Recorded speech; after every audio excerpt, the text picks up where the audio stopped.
For more on the growing 2024 GOP field, let's bring in our newest ABC News contributor, former Republican Congressman John Katko of New York. Thank you so much for joining us tonight. First, let me just get your reaction to former Governor Christie jumping into this race and whether you think that he has a viable shot at winning over GOP voters. Well, I think the conventional wisdom is that the more competitors for the President Trump, the better it helps him. But I think that's 2016 logic. I think this race is going to be wide open, and there's a long way to go. And let's not forget, back in 2016, around this time, President Trump was in the single digits himself. So there's a long way to go. I think anybody has a shot. And there's an awful lot of things that President Trump has to overcome from a legal standpoint. And he's got to convince American people that he gets another shot at the apple. He's already had two. We'll see going forward.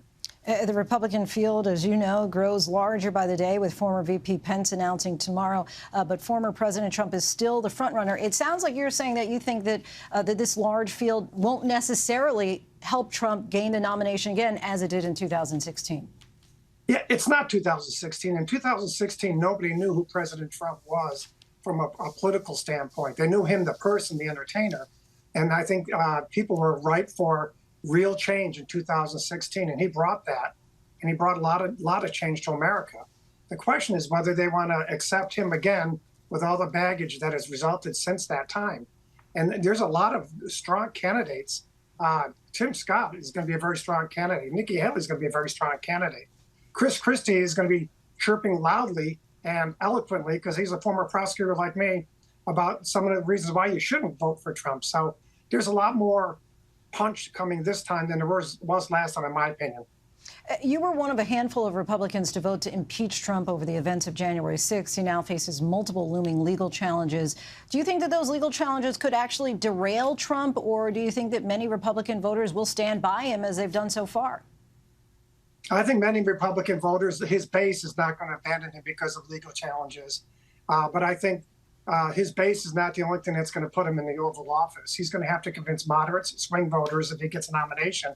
And that's where the trouble lies for him. And that's what I think the rest of the primary season is going to have to weigh out. Is he too damaged to win a general, even if we like him? And that's got to be a factor that people consider going through this primary process. I just want to put you on the spot here. A moment ago, you said that you think that Tim Scott and Nikki Haley will be potentially viable candidates. Didn't mention Mike Pence. I don't know if that was an omission intentionally. Do you think that he has a chance? Well, it's not an omission intentionally, but he's got to catch fire, and all of them have to catch fire. They have to have their moment, and they have to seize that moment. And unless and until that happens, you got to wait and see. Like I said, though, this is an awfully long race. This is a year and a half away from really where the rubber hits the road. So we've got a long way to go before anything happens. The debates are coming up soon. They're going to start. That'll start winnowing out the field. But people are going to be in this race until the votes really start happening next year. And then if and when they start happening, I think we'll really see what's going on. But there's going to be a lot of jockeying between now and then. But make no mistake about it.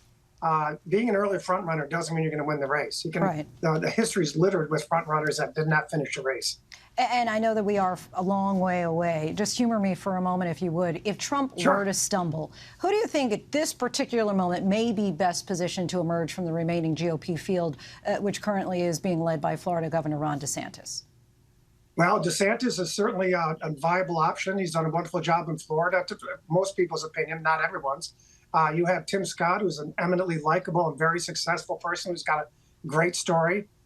Nikki Haley, who did a terrific job as governor and also at the United Nations. So you've got some very strong candidates and some that may emerge. But right now, I think there's some pretty potent opposition out there. And they'll come to the fore, and it'll be a good snot knocker, as they say. And we'll see what happens going forward. All right, former Congressman John Katko, we thank you so much for your time and welcome to the ABC News family. Happy to be here. It's an honor.